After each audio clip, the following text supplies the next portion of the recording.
So welcome students, welcome once again to the web classes. पिछले lecture में हमने detailed explanation समझा था पोएम नंबर 3 कीपिंग क्वाइट का। आज जो है हम इसके कुछ क्वेश्चन आंसर्स देख लेते हैं, है ना।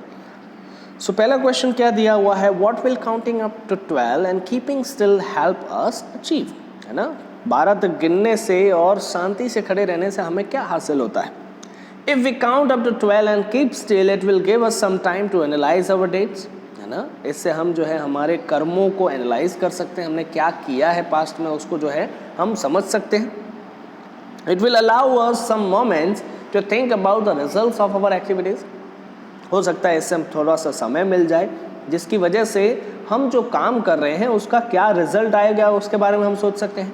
People in the world are involve in wars and are also damaging the environment in order to achieve their aims, है ना। लोग जो है पूरी दुनिया के अंदर देखा जाए तो लड़ाइयों में जुड़े हुए हैं और एनवायरनमेंट को डैमेज कर रहे हैं।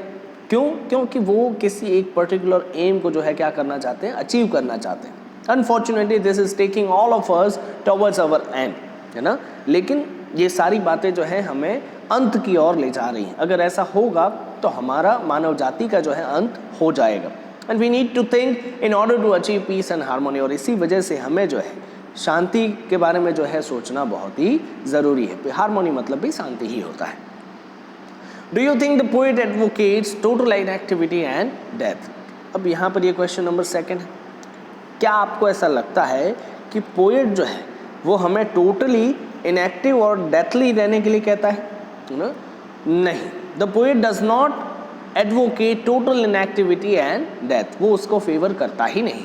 ही clarifies this in the poem that he wants all the people to just stop for a while in order to analyze their activities and their consequences, है ना।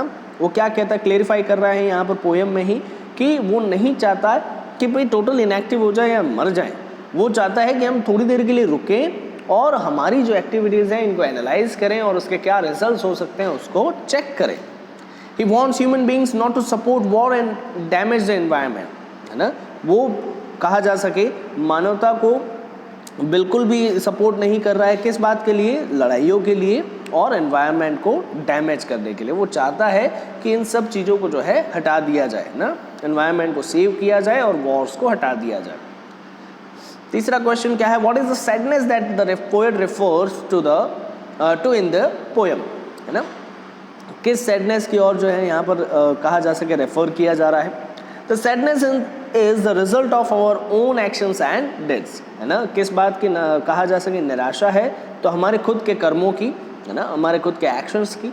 According to the poet we all are in the hurry of achieving various task in our life. Poet क्या कहना चाहता है कि हम जो है किसी न किसी एम की ओर भागते जा रहे हैं, कुछ ना कुछ अचीव करना चाहते हैं। This rush sometimes prove dangerous for us. और यही कहा जा सके भगदड़ जो है कई बार हमारे लिए जो है खतरनाक साबित हो सकती है। As we don't analyze our actions, so we land ourselves in a number of problems. और कई बार जब हम अपने कर्मों को एनालाइज नहीं करते या फिर हमारे एक्शंस को एनालाइज नहीं करते तो बहुत सारी मुश्किलों में जो है कई बार हम फंस जाते हैं। These problems then become the reason for our sadness as referred to in the poem. और कई बार यही परेशानियां जो है हमारी कहा जा सके हताशा, निराशा, दुख का कारण बन जाती है। नेक्स्ट क्वेश्चन क्या है, what symbol from nature does the poet invoke to say that there can be life under apparent stillness, है ना। अब यहाँ पर क्या सिंबल जो है नेचर की ओर से यहाँ पर समझाया जा रहा है जिसका मतलब ये हो सकता है कि शांति बनाए रखने से भी जिंदगी हासिल हो सकती है ना।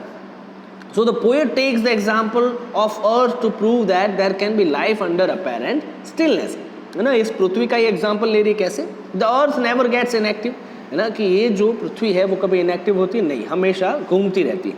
We experience the change in the seasons which brings so many different things with it, है ना। और हम इस धरती के अंदर जो है अगर देखें तो कई सारे सीजन को जो है बदलते हुए एक्सपीरियंस करते हैं।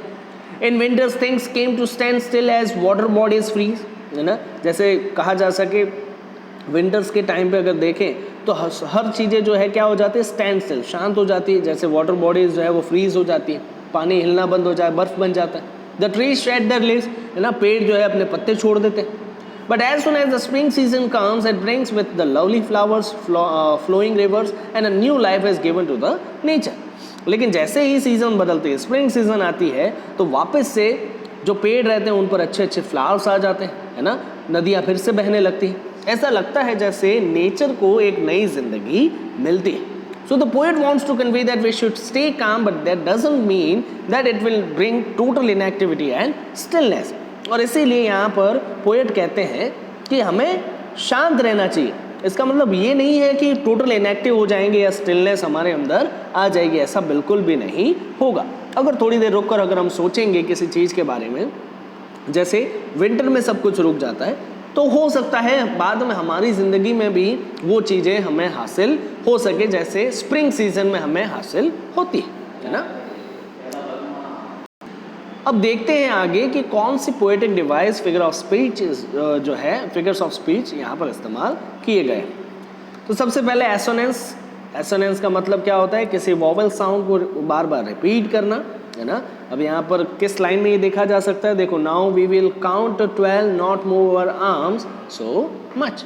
Use of vowel O, victory with no survivors would put on clean clothes, है ना. विक्ट्री विथ नो सर्वाइवर्स, है ना. देखो यहाँ पर ओ जो है इस कॉन्सोनेंट का बार बार इस वॉवेल साउंड का जो है बार बार इस्तेमाल किया गया है ना.